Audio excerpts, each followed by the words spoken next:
ನಮಸ್ತೆ. ಆ, ವಿಶೇಷ ಅತಿಥಿ ಅಂತ ನಾನು ಹೇಳಕ್ಕಾಗಲ್ಲ. ಶಾಂತು ಅಂತ ಹಿಂದೆ ನಮ್ಮ ಲಾಗಲ್ಲೂ ಮಾತಾಡಿದ್ದ. ಆದರೆ ಇವತ್ತು ಒಂದು ಬೇರೆ ವಿಷಯ ಮಾತಾಡಬೇಕು. ಈ ರೆಗ್ಯುಲರ್ ನಾನು ಅನ್ಶು ಮಾತಾಡೋದಕ್ಕಿಂತ ಬೇರೆ ಏನು ಅಂತಂದ್ರೆ, ಒಂದೊಂದ್ಸರಿ ಈ ಏನಾಗುತ್ತೆ ಅಂತಂದ್ರೆ, ಈ ನೆನಪುಗಳಿರ್ತಾವಲ್ಲ, ಅದು ಕಾಡ್ತಾನೇ ಇರುತ್ತೆ ನಿರಂತರವಾಗಿ.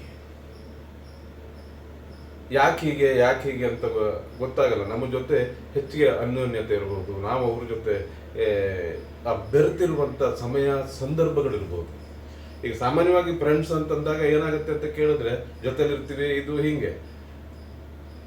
ಆದರೆ ಈ ಸಮಯ ಸಂದರ್ಭ ಅಂದರೆ ನಮ್ಮ ಒಂದು ಕಷ್ಟದ ದಿನಗಳಲ್ಲಿ, ನಮ್ಮ ಒಂದು ಕಷ್ಟದ ಸಮಯದಲ್ಲಿ ಆ ಬಂದು ನಿಂತ್ಕೊಳ್ಳೋದಿರುತ್ತಲ್ಲ, ಅಂಥ ವ್ಯಕ್ತಿ ಇವತ್ತು ನಮ್ಮ ಜೊತೆಲಿ ಇಲ್ಲದೆ ಹೋದ್ರು ಆ ವ್ಯಕ್ತಿ ಯಾವತ್ತೂ ನಮ್ಮ ಮನಸ್ಸಿನಲ್ಲಿ ಕಾಡ್ತಾನೇ ಇರ್ತಾನೆ, ನೆನಪಲ್ಲಿ ಬರ್ತಾನೇ ಇರ್ತಾನೆ. ಹಾಗಾದರೆ ಶಾಂತು, ನಿನಗೂ ಆ ವ್ಯಕ್ತಿ ಸಾಕಷ್ಟು ಪರಿಚಯನೇ, ಅವ್ರ ಜೊತೆ ಕೆಲಸನ ನೀನು ಮಾಡಿದೀಯಾ. ನಾನು ಹೇಳ್ತಾ ಇರೋ ವ್ಯಕ್ತಿ ಯಾರಿರ್ಬೋದು ಅಂತ ಏನಾದ್ರು ಗೆಸ್ ಮಾಡ್ಬೋದಾ? ಈಗ ಪ್ರೆಸೆಂಟ್ ಸಿಚುವೇಶನ್ಗೆ ನೀವು ಹೇಳ್ತಿರೋದು ನೋಡಿದ್ರೆ ಈಗ ನಮ್ಮ ಜೊತೆ ಇಲ್ಲ. ಅಂದರೆ ದೈಹಿಕವಾಗಿಲ್ಲ, ನಮಗೆ ಮಾನಸಿಕವಾಗಿ ನಮ್ಮ ಜೊತೆನೇ ಇದ್ದಾರೆ. ಅದೇ ಯಾರು ಅಂತ ಕೇಳಿದ್ನಲ್ಲಪ್ಪ, ನಾನು ಅದನ್ನ ಹೇಳ್ತಾ ಇದ್ಮೇಲೆ ದಿಲೀಪ್ ರಾಜ್ ಅವರು. ದಿಲೀಪ್ ರಾಜ್, ನಾನು ದಿಲೀಪ್ ಸಾರ್ ಅಂತೀನಿ, ನೀವು ದಿಲೀಪ್ ರಾಜ್ ಅಥವಾ ದಿಲೀಪ್ ಅಂತೀರಾ? ನಾನು ದಿಲೀಪ ಅಂತಾನೆ ಕರೆಯೋದು. ತುಂಬಾ ಬೇಜಾರಾಗುತ್ತೆ, ನೋವಾಗುತ್ತೆ. ಅವನ ಬಿಗಿನಿಂಗ್ ಡೇಸ್ ಏನಿದೆಲ್ಲ, ಆರಂಭಿಕ ದಿನಗಳು. ಇವತ್ತು ದಿಲೀಪ್ ರಾಜ್ ಒಬ್ಬ ದೊಡ್ಡ ಪ್ರೊಡ್ಯೂಸರ್ ಇರ್ಬೋದು, ದೊಡ್ಡ ಡೈರೆಕ್ಟರ್ ಇರ್ಬೋದು, ಏನೇ ಇದ್ರು ಆರಂಭಿಕ ದಿನಗಳಲ್ಲಿ ತುಂಬ ಅನ್ಯೋನ್ಯವಾಗಿ ನಾನು ಅವನು ಸಾಮಾನ್ಯ ಒಂದು ಕುಂಕುಮ ಭಾಗ್ಯ ಇರ್ಬೋದು, ಅರ್ಧ ಸತ್ಯ, ಒಂದು 4-5 ಸೀರಿಯಲ್ ನಾನು ಅವನು ಜೊತೆಯಲ್ಲಿ ಆ್ಯಕ್ಟ್ ಮಾಡಿದ್ದೀನಿ.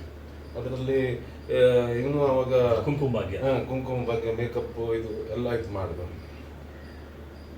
ನಾನು ಅಂದ್ಕೊಂಡೆ, ನಿಮ್ಗೆ ಅನಿಸಿರ್ಬೋದು ಇಷ್ಟೆಲ್ಲ ಇದನ್ನು ಈಗ ಏನಕ್ಕೆ ಮಾತಾಡ್ತೇನೆ ಅಂತ. ಅವನು ನಮ್ಮನ್ನ ಆಗಲಿ ಒಂದು 2 ತಿಂಗಳು ಆಯಿತು. ನಾನು ಅವನನ್ನು ಮರೆಯೋದಕ್ಕೆ ಪ್ರಯತ್ನ ಪಡ್ತಾನೆ ಇದ್ದೆ. ಆದರೆ ಕಾಡ್ತಾನೆ, ಅಂತಾನೆ. ಅದೇ ಲಾಸ್ಟ್ ಅವನ ಜೊತೆ ನಾನು ಲವ್ ಪಂಚ್ ಅಂತ ಒಂದು ಬುಲೆಟ್ ಆ್ಯಪಲ್ಲಿ ಒಂದು ಮೈಕ್ರೋ ಸೀರೀಸ್ ಮಾಡಿದ್ದೆ, ಅವನೇ ಡೈರೆಕ್ಟ್ ಮಾಡಿತ್ತು. ಹೆಂಗೆ ಅಂದರೆ ಒಂದು 6-7 ದಿನ ಜೊತೆಲ್ಲೇ ಇದ್ದಿದ್ದು. ನನ್ನ ಇದೆಲ್ಲ ಬಿಡಿ, ಈಗ ಅದ್ರ ಬಗ್ಗೆ ಬೇಡ. ಅಲ್ಲ ಶಾಂತು, ಅವನ ಆರಂಭಿಕ ದಿನನೂ ನೀನು ನೋಡಿದ್ಯಾ, ಪ್ರೊಡ್ಯೂಸರ್ ಇದನ್ನು ನೋಡಿದ್ಯಾ. ಆದರೆ ಒಂದೊಂದು ಗುಣ ಇತ್ತು, ಯಾಕೆ ನನ್ನ ಅನುಭವಕ್ಕೂ ಬಂದಿತ್ತು. ಕರೆಕ್ಟ್. ಅವನ ಸಾಧನೆ ಎಲ್ಲರಿಗೂ ಗೊತ್ತಿದೆ, ಅದ್ರ ಬಗ್ಗೆ ನಾವು ಮಾತಾಡೋದು ಬೇಡ. ಆ ಸಹಾಯ ಮಾಡೋ ಗುಣ ಇದೆಯಲ್ಲ, ಈಗ ಒಬ್ಬರಿಗೆ ಒಂದು ಹೆಲ್ಪ್ ಮಾಡೋದ ಅಂತ ಇಟ್ಕೊ, ಅದು ಇನ್ನೊಬ್ರಿಗೆ ಯಾವ ಕಾರಣಕ್ಕೂ ಗೊತ್ತಾಗ್ತಿರ್ಲಿಲ್ಲ.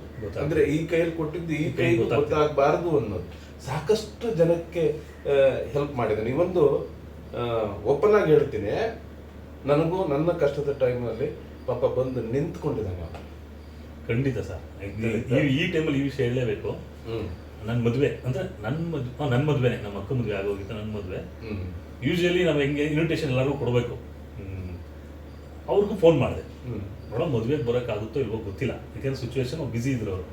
ಮನೆ ಹತ್ರ ಬಂದು ನಿಮ್ಗೆ ಏನಾದ್ರು ಸಹಾಯ ಹೆಲ್ಪ್ ಬೇಕು ಅಂದರೆ ಅದು ಮೀನ್ಸ್ ದುಡ್ಡೇ, ಏನಾದ್ರು ಬೇಕಾದ್ರೂ ತೊಗೊಂಡು ಹೋಗೋ ಅಂದರು.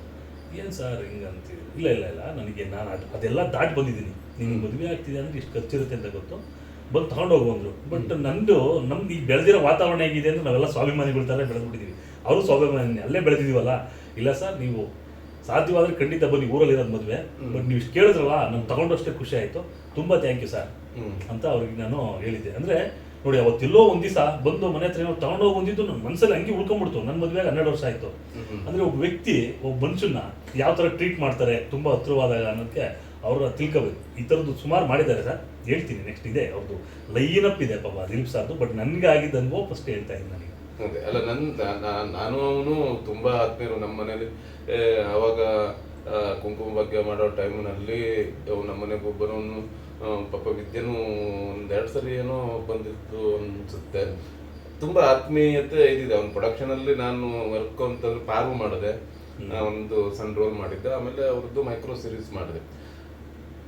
ಅದ್ರ ಹೊರತಾಗಿಯೂ ಕೂಡ ಏನ್ ಗೊತ್ತಾ, ಸೀರಿಯಲ್ಲು ಅಥವಾ ಈ ಸಂಬಂಧ ಮಾತ್ರ ಆಗಿ ನನ್ನ ಅವನ ಮಧ್ಯೆ ಉಳಿದಿರಲಿಲ್ಲ.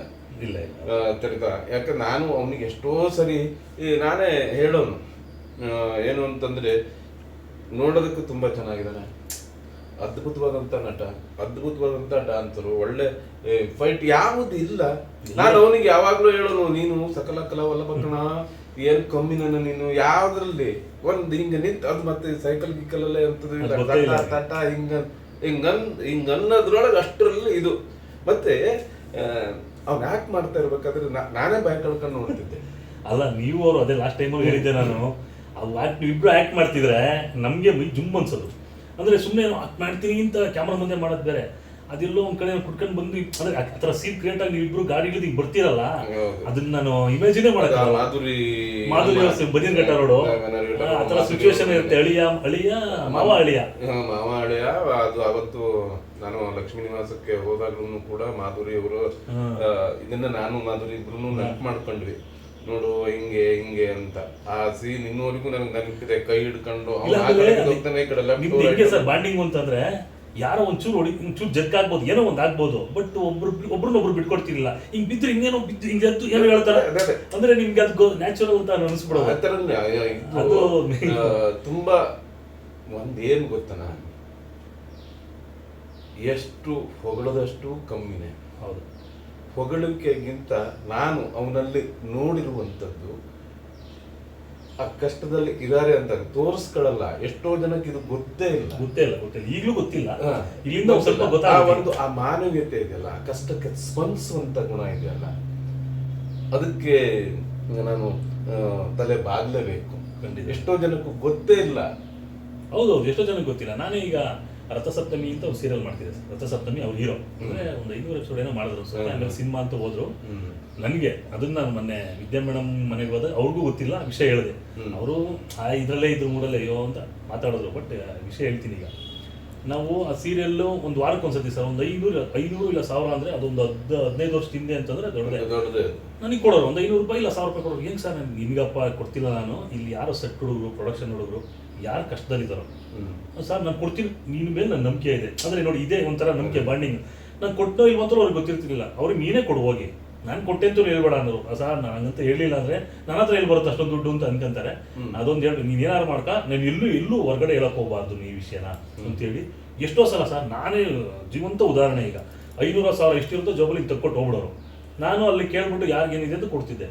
ನೋಡಿ ಇಷ್ಟೆಲ್ಲ ತೊಗೊಂಡು ನಮ್ಮ ಟೆಕ್ನಿಷಿಯನ್ ಏನು ಮಾಡೋರು, ನಮ್ಮ ಮನೆಯವ್ರಿಗೂ ಏನೋ ತೊಂದರೆ ಇದೆ ಅಂತ ಮತ್ತೆ ನನ್ನ ಹತ್ರ ಕೇಳಿದ್ರು. ಸರ್ ನಾನು ಕೇಳಬಾರ್ದು ಅಂದ್ಕೊಂಡು ಹಂಗೂ ಹೇಳಿದೆ, ಒಂದು ಕೆಲಸ ಮಾಡೋಷ್ಟಂತೂ ಯಾರಿಗೇನು ತುಂಬ ಸೀರಿಯಸ್ ಅಂತಂದರೆ ಏನಾಗುತ್ತೆ, ನಮ್ಮ ಶೂಟಿಂಗ್ಗಳು ಒಂದ್ಸತಿ ಕೆಲಸ ಇರಲ್ಲ, ಪರ್ಸನಲ್ ಪ್ರಾಬ್ಲಮ್ ಎಲ್ಲರಿಗೂ ಇದ್ದಿದ್ದೆ. ಅವರು ಒಂದು ಕೆಲಸ ಮಾಡೋದು, ಅವ್ರು ಹುಷಾರಿಲ್ಲ, ಅವ್ರಿಗೆ ಇಟ್ಕೊಡ್ತಾರಲ್ಲ ಅದೇ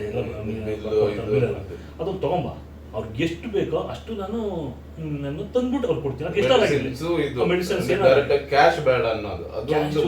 ಕ್ಯಾಶ್ ಏನು ಕೊಡ್ಬೇಡ ಅಂದ್ರೆ ಹೆಂಗಾಗುತ್ತೆ, ಒಳ್ಳೆತನ ಇರ್ತಾರೆ ಸರ್, ನೋಡಕ್ ಒಳ್ಳೆತನ ಇರ್ತಾರೆ.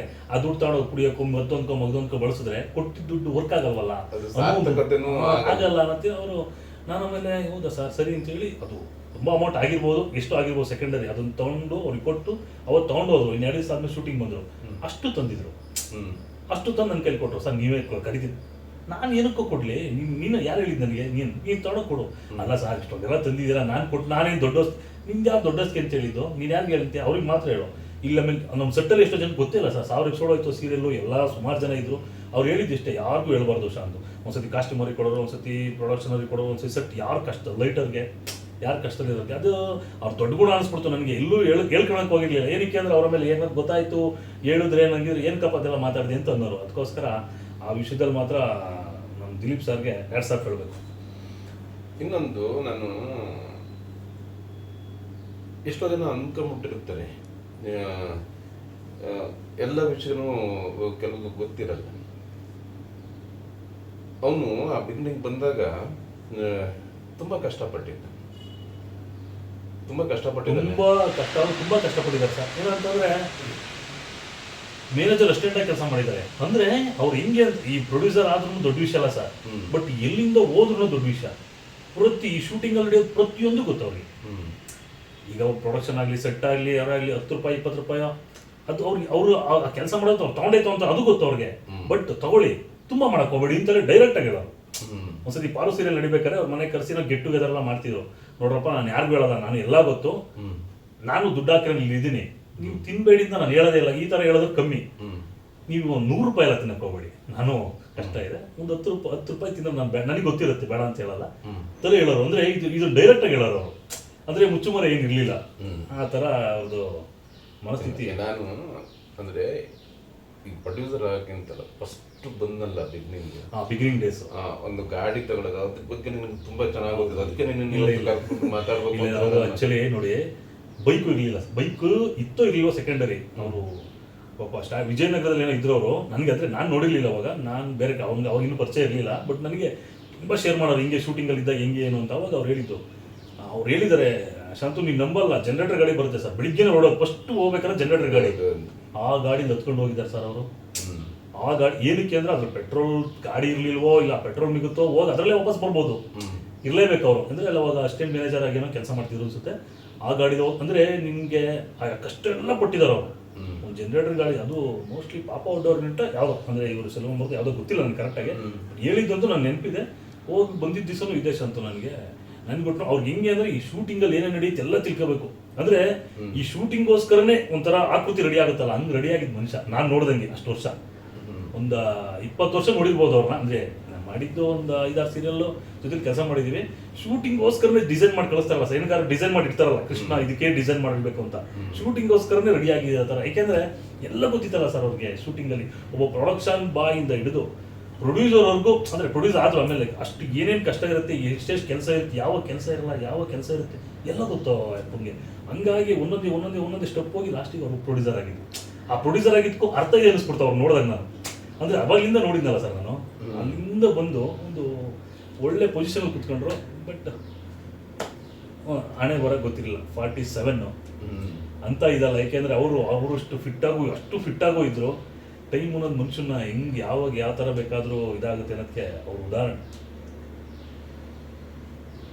ಈಗ ಶಾಂತು ಅವನ್ನ ಇದರಲ್ಲಿ ಹೇಳಿದ, ಕಳೆದು ಹೋದ ಘಟನೆ ಮತ್ತೆ ನೆನಪು ಮಾಡ್ಕೊಳ್ತಾ ಹೋದ್ರೆ ಮತ್ತೆ ನಮ್ಮನ್ನೇ ಕಾಡ್ತಾ ಇರುತ್ತೆ. ಇಲ್ಲಪ್ಪ ಒಂದು ಮಾತು ಹೇಳ್ತೀನಿ, ನೀ ಮೇಲಿದೆಯಾ, ಖುಷಿಯಾಗಿರು. ಹೇಗೆ ಇಲ್ಲಿ ಖುಷಿಯಾಗಿರ್ತಿದ್ದೆ ಅದೇ ರೀತಿ ಖುಷಿಯಾಗಿರು. ವಿದ್ಯಾ ಮೇಡಮ್ ಆಗಲಿ ಅಥವಾ ಮಕ್ಕಳಾಗಲಿ. ನಾನು ನಿಮ್ಮನೆಗೆ ಒಂದ್ಸರಿ ಹೋಗಿದ್ದೆ. ನನಗೆ ಆಗ ವಿದ್ಯಾ ನೋಡಿಕೊಂಡು ನನಗೆ ಏನು ಮಾತಾಡ್ಬೇಕು ನಾನು ಅಂದೆ. ಫಸ್ಟ್ ಹೋಗಿ ಕೂತ್ಕೊಂಡ್ಬಿಟ್ಟು ನಾನು ಮಾತಾಡೋಕ್ಕೂ ಬಂದಿಲ್ಲ, ಎಂದಕ್ಕೂ ಬಂದಿಲ್ಲ. ಏನೋ ಗೊತ್ತಿಲ್ಲ, ದಿಲೀಪ್ ಮನೆಗೆ ಬರಬೇಕು ಅಂತ ಅನ್ನಿಸ್ತು. ಬಂದೆ, ಒಂದು 15 ನಿಮಿಷ ಕೂತ್ಕೋತೀನಿ, ನಾನು ಹೊರಡ್ತೀನಿ. ದಿಲೀಪ್ ನಿಮಿಷನೇ ಎತ್ತೋದು ಬೇಡ, ಅದು ನೋವು ಆಗುತ್ತೆ. ಈಗ ಮತ್ತೆ ಹೋದಾಗ ಈಗ ತುಂಬ ಜನ ಬರ್ತಾರೆ, ಬೆಳಗಿನ ಸಂಜೆ ನಂತರ ಎಷ್ಟೋ ಜನ ಬರ್ತಾರೆ. ಬಂದಾಗೆಲ್ಲ ದಿಲೀಪ್ ನಿಮಿಷನೇ ಮಾತಾಡ್ತಾ ಹೋಗ್ತಾರೆ, ಮತ್ತೆ ನೋವು ಮಾಡ್ದಂಗಾಗುತ್ತೆ. ಅವರು ಅದರಿಂದ ಹೊರಗಡೆ ಬರೋಕ್ಕೆ ಆಗಲ್ಲ, ಕಷ್ಟ ಇದೆ. ಯಾಕೆ ಅಂತಂದ್ರೆ ಈ ಗಂಡ ಹೆಂಡತಿ ಅನ್ನೋದು ಇರುತ್ತಲ್ಲ, ಅದು 7 ಜನ್ಮದ ಒಂದು ಸಂಬಂಧ, ಅನುಬಂಧ. ಹೋಗೋರು ಹೋಗ್ಬಿಟ್ಟಿರ್ತಾರೆ, ಆದರೆ ಆ ಬಿಗಿನಿಂಗ್ ಇಂದ ಅದು ಒಂದು ಆ ಸಂಸ್ಥೆ ಕಟ್ಟಿದಿರಿ, ಇಬ್ರು ಸೇರ್ಕೊಂಡು ಪ್ರೊಡಕ್ಷನ್ ಹೌಸ್ ಅನ್ನ ಕಟ್ಟಿದಿರಿ, ಇಬ್ರು ಕಷ್ಟಪಟ್ಟಿದಿರಿ, ಒಂದು ದೊಡ್ಡ ಹಂತಕ್ಕೆ ಒಂದು ತಂದು ನಿಲ್ಲಿಸಿದಿರಿ. ಅದರಲ್ಲಿ ವಿದ್ಯಾ ಮೇಡಮ್ ಪಾತ್ರನೂ ಅಷ್ಟೇ ಇದೆ, ಅಷ್ಟೇ ಅವರು ಕಷ್ಟಪಟ್ಟಿದ್ದಾರೆ. ಹೀಗೆ ಜೊತೆಯಲ್ಲಿ ಪ್ರತಿ ಒಂದರಲ್ಲೂ ಹೇಗೆ ನಾವು ಈ ಅಗ್ನಿ ಸಾಕ್ಷಿಯಾಗಿ ತಾಳಿ ಕಟ್ಟಿ ಇದಾದ್ಮೇಲೆ ಏನು ಜೊತೆಯಲ್ಲಿ ಹೆಜ್ಜೆ ಏನು 7 ಹೆಜ್ಜೆ ಹಾಕ್ತೀವಲ್ಲ, ಹಾಗೇನೆ ಪ್ರತಿ ಒಂದು ಇದರಲ್ಲೂ ವಿದ್ಯಾ ಅವರು ನಿನ್ನ ಜೊತೆ ಇದ್ದಿದ್ದು, 2 ಮುದ್ದಾದ ಮಕ್ಕಳನ್ನು ಕೊಟ್ಟಿದ್ದಾರೆ. ನೀನು ಅಲ್ಲಿಂದ ಇಷ್ಟೇ ಹೇಗೂ ನಿನ್ನ ಆಶೀರ್ವಾದ. ನಾನು ಮತ್ತೊಂದ್ಸರಿ ಕೇಳ್ಕೊತೀನಿ, ನಿನ್ನ ಆಶೀರ್ವಾದ ಅವ್ರನ್ನ ಯಾವತ್ತೂ ಕಾಪಾಡಲಿ. ಇದಕ್ಕಿಂತ ಜಾಸ್ತಿ ನನಗೆ ಮಾತಾಡಕ್ ಬರಲ್ಲ. ಸಾಕಷ್ಟು ಸರಿ ನೀನು ನನಗೆ ನಾನು ಕೆಲವೊಂದು ಸರಿ ಫೈನಾನ್ಷಿಯಲಿ ಸೋತಾಗ್ಲೂ ಬಂದು ನಿಂತಿದೆಯಾ? ಕೆಲವೊಂದು ಸರಿ ಕೆಲವೊಂದು ಘಟನೆಗಳು ಆದಾಗ್ಲೂ ಕೂಡ ನನ್ನ ಜೊತೆ ನಿಂತಿದೆಯಾ? ಏನು ಹೇಳಿ ದಿಲೀಪ?